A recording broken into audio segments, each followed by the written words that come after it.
I grow indoor plants and keep them around the house, whether by the kitchen window or out on the front porch. I have a variety of plants like lily, aloe vera, also flowers, and they all require care and attention. It's a hobby of mine, and because I don't own enough space, I just stick to indoor planting. I have a 16-year-old stepson, Sean, who loves to pull all kinds of pranks and has been trying some weird pranks on me lately. I don't mind it as long as he's happy, and also because nothing is too serious, just hiding my farming tools / replacing them with damaged ones and so on. He just keeps messing around like any other kid. Days ago he posted a FB video of him spraying cold water on me when I was sleeping. It was embarrassing since he shared it with family. I got mad at him and had him delete it despite him begging me to let him keep it. He kept sulking afterwards and had his mom try to convince me to let him repost the video, but I thought that was crazy request. Sean suddenly became friendly and asked if he could water my plants. I was glad he asked and gave him the watering can and told him to start with the plants in the kitchen. He was gone for a few minutes, then he got back and started watering all the plants in the house. Later in the evening I was cleaning my tools and there was a weird smell coming from the watering can. It smelled like bleach. I freaked out and checked my plants, and the same smell was coming from them. I confronted Sean and asked what he watered the plants with. He acted dumb and said nothing, but I found a bottle of bleach in his room, which made me lose my temper. He admitted watering my plants with bleach to get back at me for making him remove the video. I was mortified. I immediately canceled the weekend trip to the national park that he was looking forward to. He started crying, saying it was too much and he made a mistake in moment of clouded judgment. I refused to discuss it. My wife feels bad. Sean hasn't been eating well since I canceled the trip, but he damaged my plants and caused me hurt and pain. She thinks an apology was enough. He is a kid and made a mistake. She wanted me to let it go, but I said canceling the trip is his official punishment. Period. I got called unreasonable and stubborn for this, and that I don't respect her as a parent too. Sean has this mentally that if he admits doing something wrong then he'll be forgiven. This isn't how it should be, but his mother thinks admitting to it and apologizing should be the end of it. I am 45 male and have a step kid, 15 female, with my wife. I can say that me and her parents' house are very different. I don't think that she shows any patience with them, and I don't like that. For some reason that I do not know, whenever she wants to punish her, she will make it seem like she is going out to do something or save the punishment for when she leaves for work, so it's my responsibility to punish her. I really don't like the idea of punishing kids that aren't mine. Don't get me wrong, I've been in her life since she was 4 and I love her to death. But it doesn't change the fact that they aren't my kids, and it seems like a major out of bounds thing to do.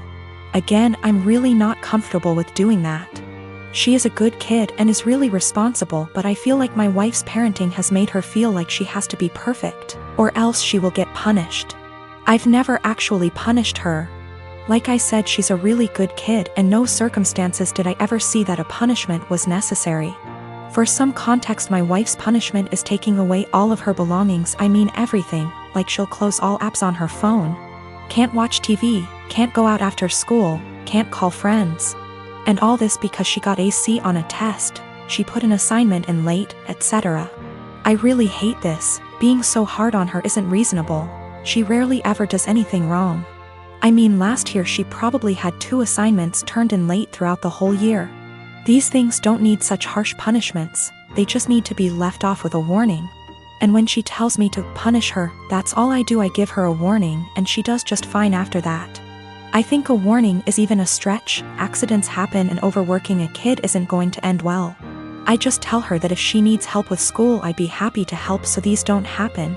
She's come to me a few times for it, but other than that she's smart, and most of these were just her being overworked with school.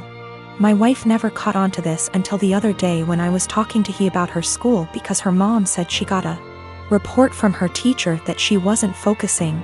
Again, I didn't punish her, I just asked why she wasn't, and she said she was just tired from school and sports. I said that's fine, and if it's too much she doesn't have to go to sports this week because it's not like it mandatory. My wife overheard because she came back inside when she forgot something. She was mad at me, saying that it doesn't teach them a valuable lesson. I said it's been working just fine and she's too hard on her. She did the whole "I'm just a stepdad" said her way is torturing her kid, She's not focusing in class because she's trying to please everyone and get an A. So she'll stay up all night and overwork herself to do so, but then she's to blame when that didn't go right. She's not speaking to me now. I married my wife Elise 12 years ago. She has a 16-year-old daughter, Anna, from her previous relationship, and we have a 7-year-old son as well. From pretty much the beginning of our relationship, Anna and I have never gotten along. I don't know how to emphasize that it is not because of a lack of trying. She just does not like me. When she was young, she was just scared of me and afraid I'd tear their family apart. Nowadays it's more of a neutral dislike rather than strong antipathy, so I suppose that's progress. Elise is a stay-at-home mother, so she relies on me for income. As a result, I pay for everything for Anna. Food, clothes, volleyball fees, field trips. I take an interest in her hobbies. I go to her games. I'm not saying I'm perfect, but I try my damn hardest to be the stepfather I can. But it's so hard. Always giving me curt one-word responses. Always having to have an attitude. She does things to get a rise out of me. Staying out late reeking of booze. Always trying to sneak boys in. Typical rebellious stuff. But I always let her know I love her and I'm there for her in hopes of her shithead teenager phase passes. The opposite is true for her biological father. She adores him. Can't tell you why. He never goes to her games, always makes excuses for why he doesn't want to see her. He forgot her birthday last month and she cried herself to sleep. Well, anyways, Friday, I came to her room to check her phone and read her messages, not a permanent thing. But she's been caught sneaking out twice in the last month, so this is her punishment. I ask for the phone, she says, "No, I'm tired of you checking my shit, leave me alone." I tell her I'm not asking again and she goes, "Just off already. You're not my real dad. You never have been. Stop acting like you can tell me what to do," before getting up and slamming the door. Like I said, guys, I'm tired. Tired of the blatant disrespect. Of being the verbal punching bag while still providing more for her than anyone else in her family. We haven't really talked since until this morning during breakfast. She asked if I could pay for her plane tickets so she could see her boyfriend cross-state. Like I said, her mom doesn't work and her dad is a POS, so I normally would be the one to cough up the money. Not this time. I responded, "Go ask your real dad." I could tell she was hurt. Tears swelled up from her face and she excused herself from the table. My wife took me aside later and said my comment was extremely disrespectful. I said if anything's disrespectful, it's her treating me like a doormat and a credit card. And I will no longer tolerate this treatment in my house. I told her we don't have to be friends. But if she can't at least be cordial to me or respect my position as an authority figure, she can find someone else to pay for her non-essentials. My husband and I come from the same background. The only difference is that his mother isn't of that ethnicity, so he wasn't raised in the culture like I was. When we started dating, I helped him reconnect with his roots. This eventually led to him reaching out to his estranged father's family and becoming close with them. I think my mother-in-law has sort of held that against me ever since.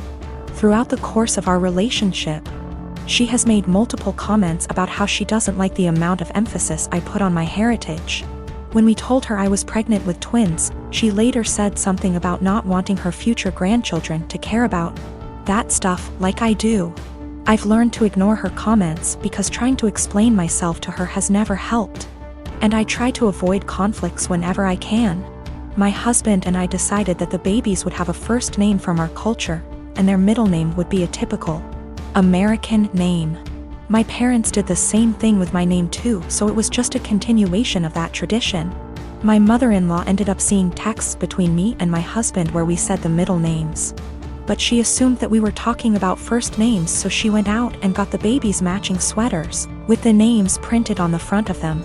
She showed the sweaters to me after they arrived. And I thanked her for the gift but didn't correct her on the fact that those were the middle names. I was sort of peeved that she had snooped through text messages to try to find out the names before we told her anyway. So I didn't want to give her their first ones on top of that. Last night when she was over at our house, she told me how relieved she was that we had chosen normal names for her grandchildren. And not a ridiculously difficult to pronounce name like mine. My husband asked what she was talking about. She repeated herself and he told her that actually, the babies did have names just like mine and he expected her to learn to say them. She brought up the text messages and the sweaters she bought, and then my husband explained our plan for their names. She got really pissed at me after that. Said I let her look like a fool for accepting the sweaters instead of telling her the actual names, which we still haven't shared with her, and that she'd be calling them by their middle names since that's what she knows them as now. My husband ended up asking her to leave. And after she was gone he said he wasn't upset at me or anything but that he thinks I should have just told her she had the wrong info, instead of lying.